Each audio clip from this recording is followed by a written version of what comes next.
Hello guys, welcome to the HLA channel. My name is Gustavo. I'm here to share some of the HLA world with you. We had the ASHI hybrid meeting this year, 2021, and I'd like to highlight the most important presentations in my opinion. Because of this, I'm wearing this special t-shirt from the 39th ASHI meeting in Chicago 2013. A special souvenir. At least for me, it's very special. It is from the ASHI's first run. Well, it was bigger some years ago. We had an interesting and relaxed event. At least that was the impression from the other side of the screen. But we were still in a pandemic, so prevention and protection must be done. Even if some people were still confused about using or not masks, it is normal. But it was a safe conference with tests available, nurses available, and vaccination available. And the best example was from the ASHI's president-elect Dr. Robert Levitsky. He took the vaccine, he did the COVID test, he gave lectures, he gave awards, he gave interviews, he did everything. He's not only a scientific example for us, but also a behavioral example. I enjoyed this format. Even when the pandemic ends, I believe I should adopt this hybrid conference in the next years. It's a great opportunity for attendees all over the world to be connected and learn more about HLA. But by no doubt, the face of this conference was the ASHI podcast presenters Eric Weimar and Kelly Richman from the Coffee and Compatibility podcast. They were moderators in many presentations. They have sent live messages during the events. They have sent videos to the Facebook and Instagram. They presented a live podcast with many interviews. I love the Coffee Compatibility podcast. I listen to every single episode weekly, and to watch them live was amazing. Unfortunately, I couldn't attend the meeting in person as Brazil was still in the red list for COVID. Brazilians couldn't enter the US. Then I attended virtually. Well, I'm not comfortable using images and print screens from the conference. I know it would become my presentation more didactic, but I didn't get permission from the organization to use that. So I will try to use the minimal images as possible and take some pictures from the internet. My apologies if I use an improper image.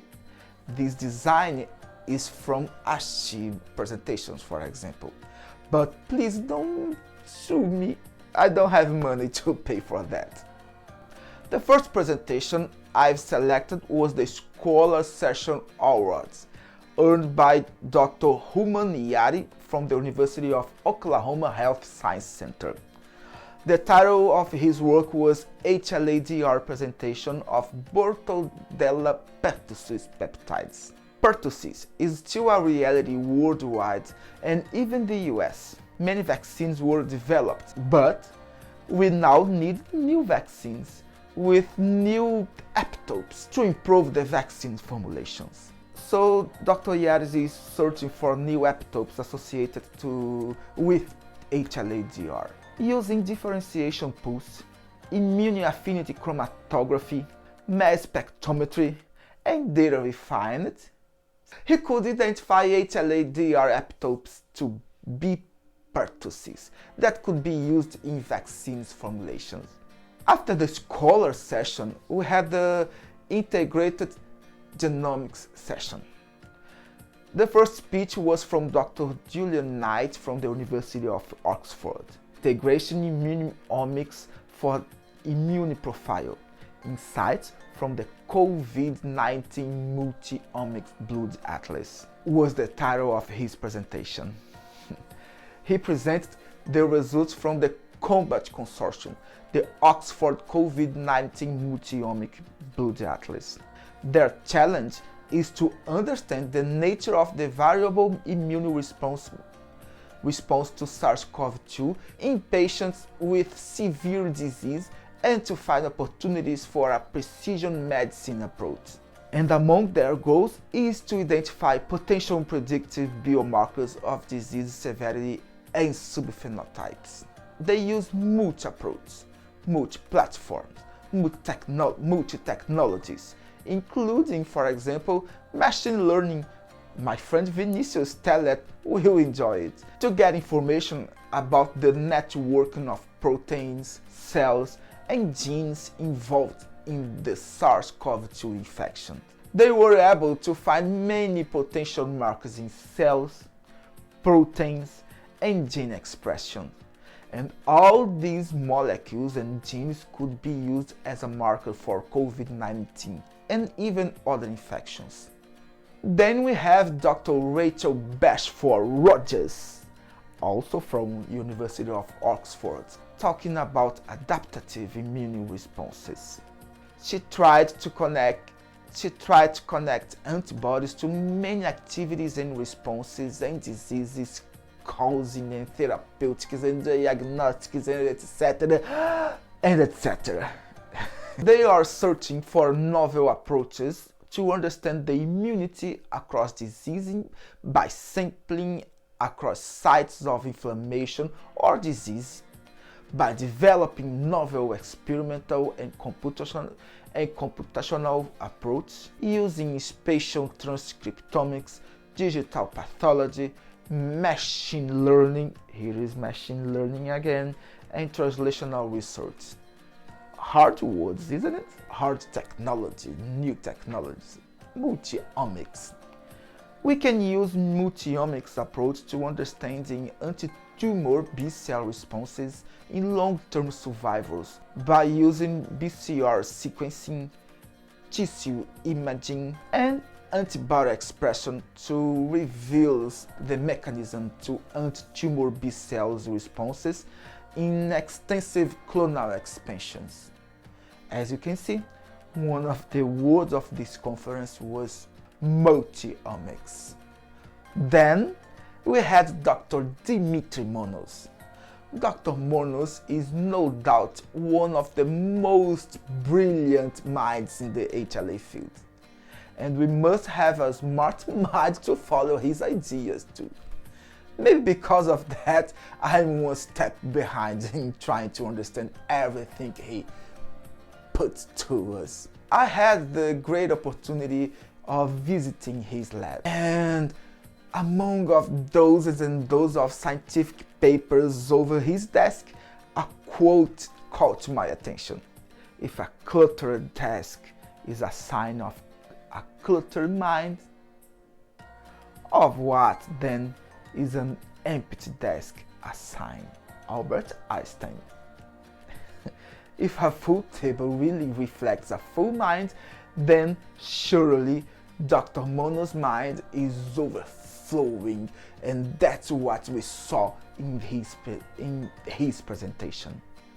The frame of his presentation was utilize computational tools, complexity theory, to analyze genomic sequences and utilize experimental technologies to assess the validity of computational things, and not other hard words. They used recently developed technologies called 3D genomics. The two can intersect to expedite the development of hypotheses and design of experiments for the understanding of the architecture and organization of genomic sequences. His presentation described their efforts to bring together these two domains of science and identify new ways of analyzing genomic data within the MHC specifically, as they try to understand its complexity and its role in the immune response and the many traits and diseases that is associated with. Complex, isn't it? He presented many results to validate his approach, including these interesting results showing how the genes are associated to each other. Dr. Kazutoyo Osegawa is worried about the way clinical and research laboratories report their results. There are some discrepancies among them, with many different results from the same allele. The vendors don't want to invest in this, and each of them releases their own results in their own way. Dr. Osegawa published a paper from his results that were presented during the 70th HLA workshop.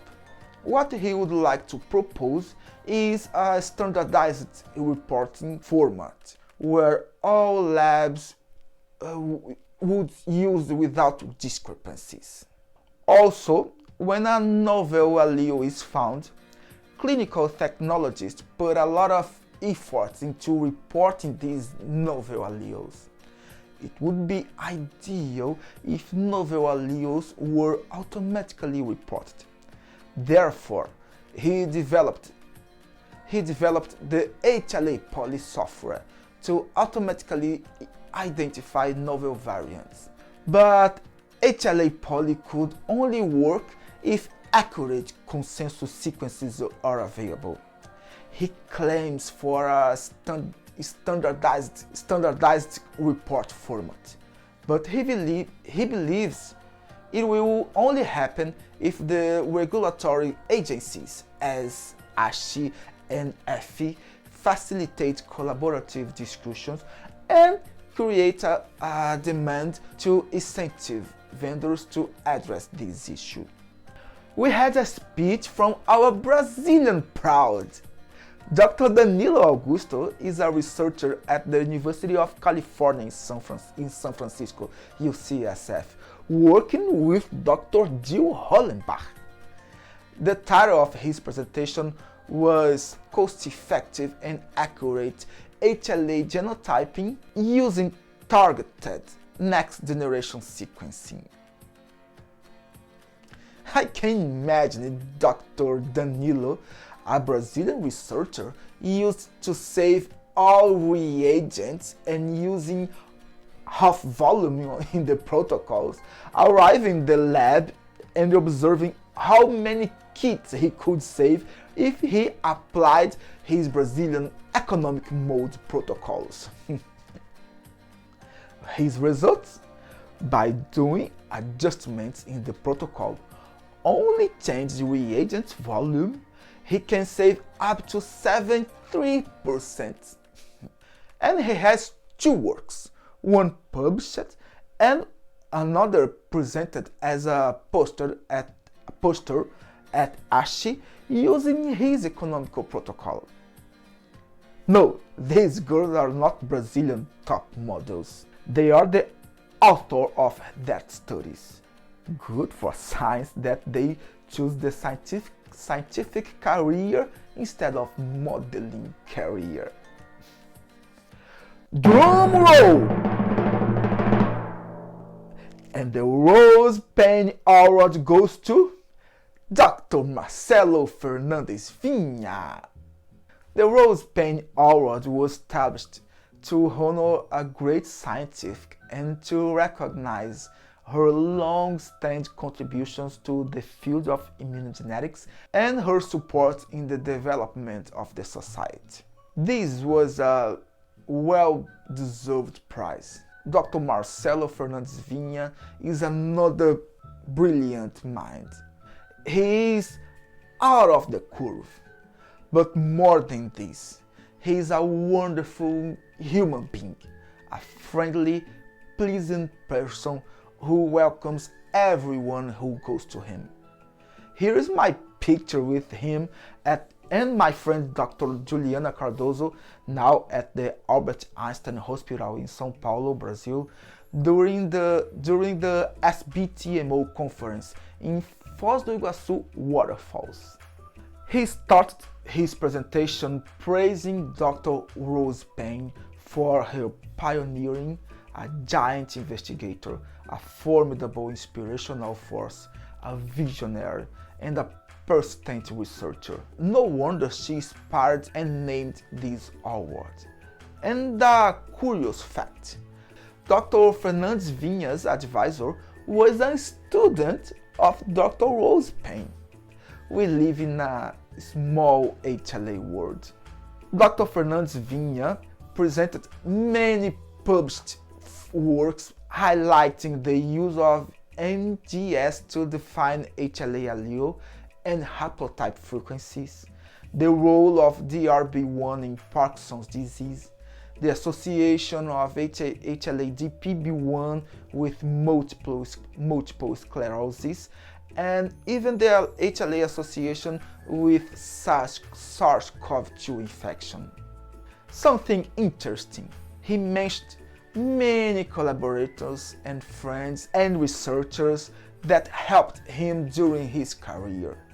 He splits his award with all the people that contributed, and he is thankful to all of them, including some prominent Brazilian names in the HLA field. This tells us that no one does something alone. Is cord blood transplantation still important? For Dr. Juliet Barker, the answer is yes.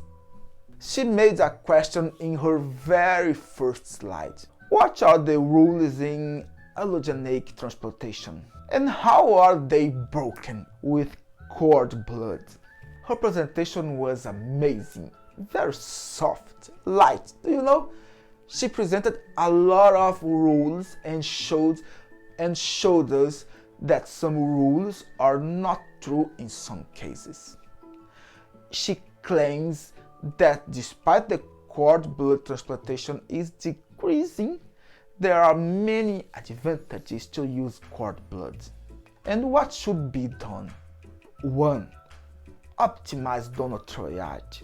If there is no suitable matched sibling or in urgent transplant, for example, cord blood should be considered. And 2. Optimize the practice of cord blood transplantation by making it a routine. This was a great presentation, and if you didn't watch it, make effort to watch while the presentations are still available. Another amazing presentation was from Dr. Harho Lee. Dr. Lee was, according to him, an ex-employee of One Lambda. Actually, he was one of the principal minds at One Lambda, working with Dr. Paul Terrazak in developing many of their products. I remember my first ASHI meeting in 2011. Yes, I'm old. New Orleans. And we went to a dinner offered to the Brazilian customers by Biometrics, the One Lambda's distributor in Brazil. And there was a nice and talkative guy greeting everyone. Then I asked maybe carelessly, who is that guy? And everybody around the table laughed at me.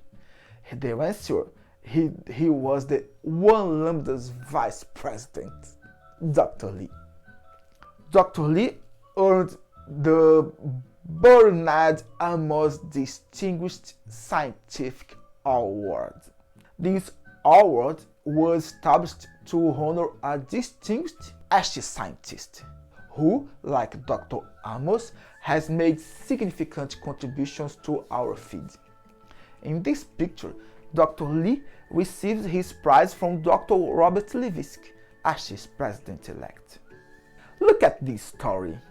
In 1964, Dr. Paul Terrazaki introduced the microlymphocytotoxicity test at the first International Histocompatibility Workshop in Durham, North Carolina, organized by Dr. Bernard Amos.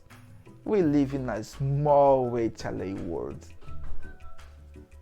When Dr. Lee started at 1 lambda in 1989, the gold standard in HLA typing was the The gold standard in HLA typing was the microlymphocytotoxicity test. The gold standard in HLA antibody detection was, yes, I will not repeat this word. And the gold standard in cross-matching was, yes, you are right. Then he presented how he developed new technologies, faced the challenges, and improved all the most famous tests we have done in our labs. The flow PRA, the single panel, the SSO method were all developed by Dr. Lee. Isn't it amazing? I mean, of course he didn't do it alone. And the most important is that he had many collaborators from many laboratories. He wrote in his presentation, "One of the most memorable moments in my scientific career occurred at a kitchen table in Howard Gable home where Howie, Robert Bray, and I reviewed the first set of flow PRA data generated from patient sera." Unfortunately, flow PRA was not common in Brazil, but when I arrived in the HLA lab in 2004, yes, I'm old, we had a recent product in the market, launched just 1 year before, the SSO kit. We still used PCR SSP to do HLA typing, and some people were worried if SSO would work well, and it was a success. Because of these men, nowadays the gold standard in HLA typing is a DNA-based typing. The gold standard in HLA antibody detection is a bead-based assay. And the gold standard in cross-matching is flow cross-matching and virtual cross-matching. Because of these men. And he also cited all the collaborators that contributed to his projects and helped the labs, our labs, to improve our tests and better support transplants. I don't have much time, and if by chance you got here, I don't want you get bored. I'd like to just talk about Dr. Sagar Kabinejadian from the Pure MHC, that company founded by Dr. William Hildebrand. Her presentation was simple, direct, and efficient. She talked about the basics of DR-before, the haplotypes groups DR51, 52, and 53, the methods, as you can see here, using mass spectrophotometry, and presented her results. Simple and efficient, as a scientific presentation should always be. She showed that DR-before has an unconventional and unique motif, as you can see below. It displays 5 anchor positions instead of the conventional 4 anchor positions. Also, DR-before has a limited contribution to the total DR53 DR immunopeptidome. Despite the constant contribution of DR-before in 3 out of 4 B cells lines, they observed a below average presentation by this allele, 2%, in DBB cell line. Using sequence-based typing method, they detected a null phenotype for the DR-before 0103 in this cell line. For the first time, Dr. Kabinejadian reported an observation that DR-before 0103 null allele presents peptides at a very limited levels and indicates that the year before, despite presenting a limited repertoire, consistently contributes a percentage of the total DR peptidome in the DR53 haplotype group. Simple, direct, effective, beautiful. Well, of course we had much more at ASHI. I don't have time to show everything. I'd like to talk just two more things. We had some presentations from other countries, from India, from China, from Egypt. For me, it shows that ASHI goes global, and we will see more diversity at ASHI in the next year. Looking forward to see Brazil at ASHI. And the second one is about Amy Silverstein.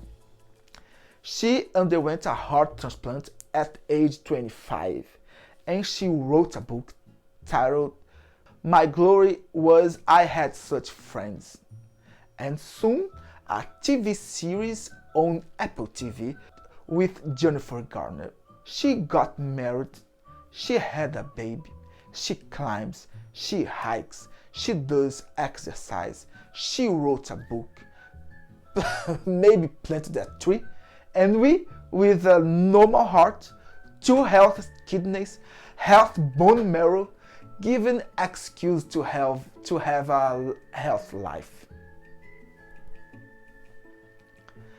Thank you for watching this video. If you enjoyed this video, drop your like and stay tuned for new videos. Bye bye. Microlymphocytotoxicity. Microlymphocytotoxicity. Toxicity. Microlymphocytotoxicity. Microlymphocytotoxicity. The microlymphocytotoxicity test.